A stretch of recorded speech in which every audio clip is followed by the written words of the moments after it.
В США представили обновленный Kia Seltos. Основные изменения кроссовера образца 2024 года затронули переднюю и заднюю часть, а также салон, где появилось единое табло медиасистемы и приборной панели.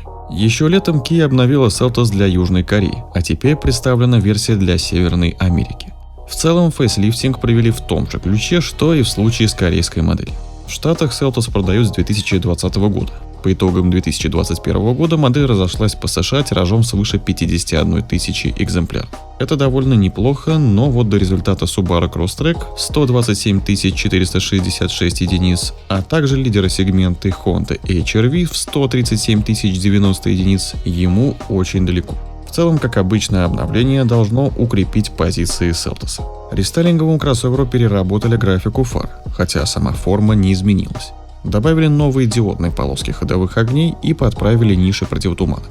Теперь они не соединяются с нижней частью решетки радиатора. Сама решетка получила новое наполнение с интегрированными в нее дополнительными секциями ходовых огней, которые теперь расположены ниже, а бампер получил серебристые клыки. Кстати, форма корейского и американского бампера немного отличается. Сзади фонари объединены светодиодной полосой вместо прежней планки, а отражатели переместились в нижнюю часть бампера, который лишился фальш-патрубков. Также кроссоверу достались новые 18-дюймовые колесные диски и пластиковые накладки на дверях и порогах. Кроме того, у американского Kia Seltos появилось новое исполнение X-Line. Оно имеет иную решетку радиатора, другие 18-дюймовые колесные диски, черный багажник на крыше и черный глянец на дверях вместо хрома.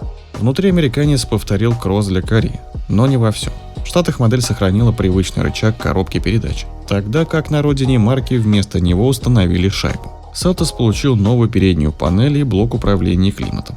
Дорогим версиям теперь полагается гигантское табло, возвышающееся над панелью. В него входит объединенная виртуальная приборка и тачскрин мультимедийной системы, каждый из которых получил диагональ 10,25 дюйма. В базе по-прежнему аналоговые шкалы и 8-дюймовый экран мультимедиа, но при этом дисплей в приборке новый. Размером 4,2 дюйма ранее был на 3,5 дюйма. Среди новых опций появился электропривод задней двери и вентиляция передних кресел. Также кроссовер имеет систему автоторможения с функцией обнаружения велосипедистов и пешеходов, а также адаптивный круиз-контроль.